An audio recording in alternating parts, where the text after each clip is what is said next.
Assalamualaikum warahmatullahi wabarakatuh. Kita berjumpa lagi ya dengan Rasulullah Sallallahu Alaihi Wasallam malam ini 1:30 malam waktu Parung dalam kitab Riyadhus Shalihin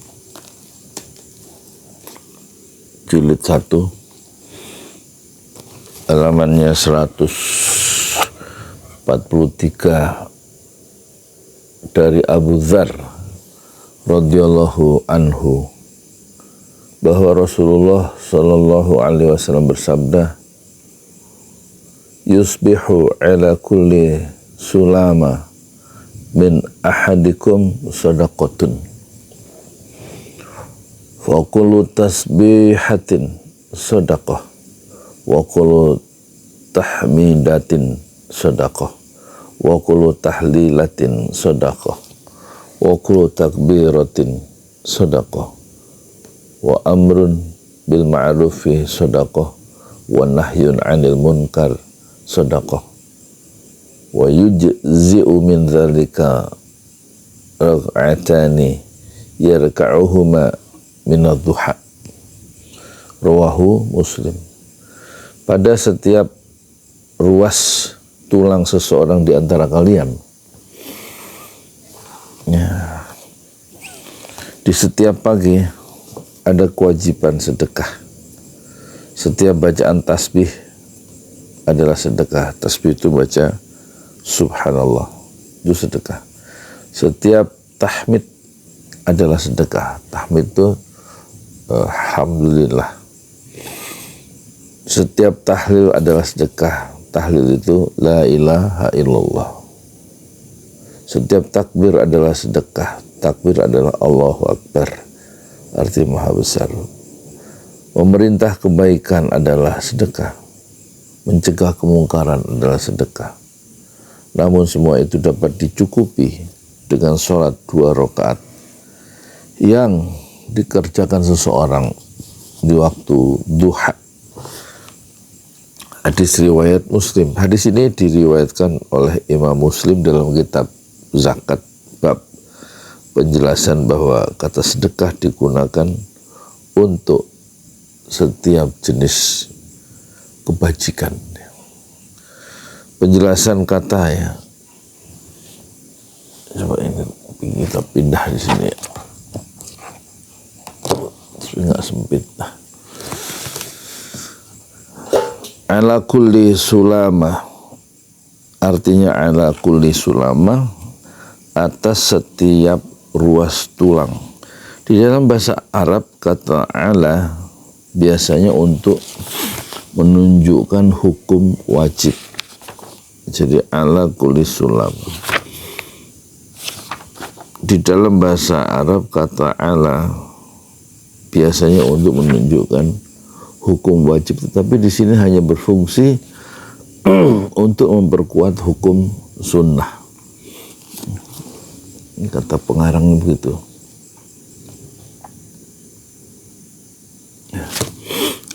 Sedangkan makna sulama berarti ruas persendian dan tulang. Tasbihatun, tasbih yaitu ucapan subhanallah. Subhanallah artinya apa? Maha suci Allah. Kemudian tamhidatun, tahmidatun artinya tahmid yaitu ucapan alhamdulillah. Artinya alhamdulillah adalah segala puji bagi Allah ya. Kemudian ada tahlilatun dalam hadis tadi. Tahlil yaitu ucapan la ilaha illallah, tidak ada yang berhak disembah kecuali Allah. Takbiratun yaitu ucapan Allahu Akbar. Allahu Akbar artinya Allah maha besar ya. Kemudian ada hadis tadi, ada ucapan amrun bil ma'rufi, amrun bil ma'ruf, yaitu ajakan untuk mengerjakan ya sesuatu yang diperintahkan syariat. Sementara ungkapan Rasulullah wa nahyun 'anil munkari, ajakan untuk meninggalkan sesuatu yang diharamkan, sesuatu yang dibenci di dalam syariat agama. Yujzi'u, apa arti yujzi'u dalam hadis tadi? Wa yujzi'u min dzalika rak'atani yarka'uhuma min ad-duha. Yujzi'u artinya cukup, maksudnya pahala perbuatan tersebut telah mencukupi semua tuntutan tersebut. Yarka'uhuma, sholat 2 rakaat ad-duha. Duha yaitu waktu matahari naik seukuran tombak sampai sebelum datang waktu zuhur. Ini ada tiga mutiara hadis. 1, anjuran untuk memperbanyak sedekah sebagai tanda syukur kepada Allah Subhanahu wa ta'ala atas nikmat kesehatan dan sebagai penolak bencana. Bila tidak mampu bersyukur dengan perbuatan, maka bersyukurlah kepada Allah dengan ucapan, yaitu membaca zikir kepadanya, menyucikannya, mengagungkannya, mengesakannya, dan menjadi pemberi nasihat dalam agama. Oh, iya. 2, keutamaan memperbanyak zikir kepada Allah dengan zikir-zikir yang telah diajarkan oleh Rasulullah Sallallahu Alaihi Wasallam. Ya. Menjaga sholat duha minimal 2 rakaat dan maksimal 8 rakaat. 1, 2, 3, 4, 5, 6, 7, 8 ya. Sholat duha paling rendah 1, 2 rakaat dengan ketentuan waktu yang telah disebutkan. 3, sedekah dan infak bagi orang yang mampu adalah lebih utama daripada amal lain.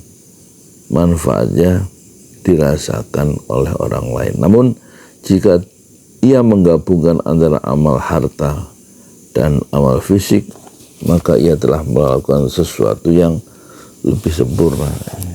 Apalagi membangun masjid ya. Pesantren Curali sedang bangun masjid, namanya Masjid 6 Syuhada. 6 Syuhada diambil dari kata 6 laskar Front Pembela Islam yang dibunuh oleh rejim Jokowi di kilometer 50 dalam perjalanan dakwah mengawal gurunya Habib Rizik Syihab ke pengajian keluarga di Cikampek. Dibunuh, nggak salah apa, jahatnya dosa orang yang bunuh sama yang memerintahkan pembunuhan itu nanti ditanya di akhirat, nggak akan lepas itu. Allah nggak akan melupakan orang-orang yang zalim meskipun sudah masuk ruang pengadilan, tetapi orang yang dibunuh dalam Islam, orang yang membunuh orang itu harus dikisos, dibunuh kembali, kecuali keluarga si korban itu memaafkan, dan itu urusannya berat sampai akhirat itu. Jadi Rasulullah bersabda, man bana masjid, dan siapa yang membangun masjid, man bana masjid, dan siapa yang membangun masjid lillah, karena Allah, banallahu lahu fil jannah mithlah, maka Allah akan membangunkan rumah seperti itu di surga, semisal masjid yang dibangun di surga. Hadis riwayat Muslim ya. Ini hadis diriwayatkan oleh sahabat Rasulullah Utsman bin Affan yang mendengar Rasulullah bersabda, man bana masjidan lillah banallahu lahu fil jannah mithlah. Siapa yang bangun masjid karena Allah, maka Allah membangunkan sebuah rumah di surga. Ya moga-moga penonton semua rajin infak ya, karena infak itu sebagaimana diungkap di sini keterangannya adalah sangat bermanfaat ya untuk orang lain. Sedekah dan infak bagi yang mampu adalah lebih utama daripada amal lain, karena manfaatnya dengan membangun masjid itu dirasakan oleh orang lain ya, yaitu mereka diberikan fasilitas untuk sujud ya. Dan itu pahalanya luar biasa, sujud, penghambaan kepada Allah, ibadah tertinggi dalam Islam, sujud ya, sholat. Wantidharis sholati ba'da sholat dzalikumur ribat, kata Rasulullah. Jadi kalau ada 3 cara supaya orang itu dihapus, diampuni dosanya dan diangkat derajatnya di sisi Allah nanti di surga. 1, isbaghul wudu'i 'alal makarih, ya kan? Menyempurnakan wudhu meskipun sulit ya, sulit air karena cuaca dingin, tapi dia tetap berusaha menyempurnakan sholat. Yang kedua, wa kasratul khutu ilal masajid, memperbanyak langkah-langkah menuju masjid untuk sholat jamaah. Dan yang ketiga, wantidharus sholati ba'da sholah dzalikumur ribat, menunggu waktu sholat yang berikutnya setelah baru saja melaksanakan sholat. Jadi betul-betul sholat itu dijaga, wudhu itu dijaga, sholat jamaah itu dijaga. Itulah orang yang yang diampuni dosanya oleh Allah dan diangkat derajatnya. Kata Rasulullah, ala adullukum ala ma yamhullah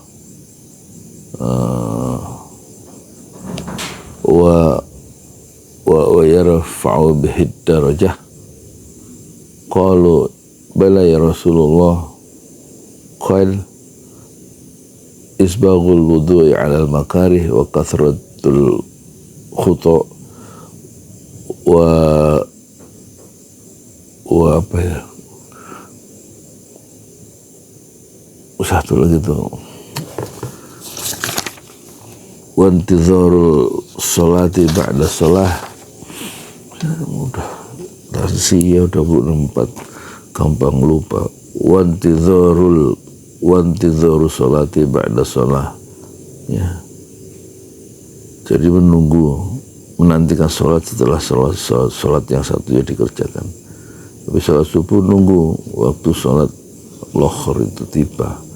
Jadi betul-betul dia harus waspada terhadap datangnya sholat berikutnya, itu ditunggu. Ya silakan penonton kalau untuk berinfak untuk Masjid 6 Syuhada. Saya sertakan ininya, profilnya sekarang. Assalamualaikum warahmatullahi wabarakatuh. Dan langsung muat ya jam 2 malam ini ya, di jalan Allah. Ini Masjid 6 Syuhada lagi dikunjungi sama Ketua Hilmi. Modal awalnya berapa Pak Yudi Pramuko? 750.000 rupiah aja. Jadi ini 500 jutaan nih barang. Sekarang udah habis 310. Masya Allah, tuh udah pakai keramik, plafon granit tuh kayak marmer tuh. Masya Allah nih, sampai juga kita ke sini. Masjid 6 Syuhada, ngapa namanya Masjid 6 Syuhada ya, Pak Yudi? Kita mau mendokumentasikan perjuangan dakwah anak-anak muda pengawal Habib Rizik Syihab itu. Masya Allah. Yang dibunuh sama orang jahat di kilometer 50. Kilometer 50 ya. Itu kan simbol memperjuangkan dakwah itu kita harus memberikan segalanya untuk Islam kan ya. Masya Allah. Islam. Dan nama anak muda itulah yang sudah memberikan segalanya untuk Islam. Masya Allah. Apa nanti nama pemuda itu ada juga di sini mungkin diterangkan? Mungkin namanya 6 Syuhada. 6 Syuhada ya. 6 Syuhada dipasang di sini. 6 Syuhada. Bipali, apa yang dikomentarin dari ini semua Bipali? Masya Allah, luar biasa. Dari uang 700.000 kalau pengen ternyata bisa. Bisa. Allah kirim. Tuh, bisa. Ya, dengan dengan masuk satu gang kecil, tapi Bapak ini luar biasa. Kecil tuh. Oh, Masya Allah kan. Satu call aja. Masya Allah, perjuangan Pak Yudi Pramuko, YouTuber sejagat paling tua. Tertua di semesta. Tertua di semesta. Masya Allah. Tukang donat. Tukang donat. Tukang donat dari Paru. Ini saya laporkan dari lapangan ini, langsung dari Masjid Anam Syuhada. Masya Allah. Dan ini dia. Dalam kelihatan. Tuh, lihat tuh masjidnya. Tuh imamnya di situ tuh. Malam-malam lagi kita. Masya Allah. Masih kurang nih. Atapnya katanya transfer aja. Masjid Anam Syuhada sebentar lagi selesai. Dinding lubang angin sebagian sudah terpasang, lantai 2 dan kemudian plafon termasuk lantai bukan keramik, granit 150 dus bersama tiang-tiang yang ada 16 setinggi 4,5 meter. Kemudian finishing terakhir adalah tangga menjebol atap ya, lantai pertama untuk masuk ke lantai 2. Inilah Masjid Anam Syuhada. 2,5 tahun lalu dimulai pada 2 Agustus hari Senin 2021. Tinggal sedikit lagi insya Allah, dan lantainya dari keramik, bukan keramik, granit sudah diresmikan lantai pertama. Nanti lantai kedua lewat sini tangganya jebol untuk masuk ke lantai 2. Inilah Masjid Anam Syuhada yang sangat megah karena dari bahan-bahan pilihan, kualitas nomor 1.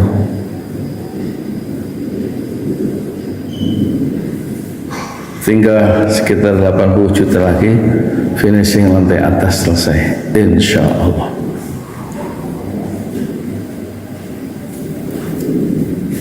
Ya, inilah Masjid Anam Syuhada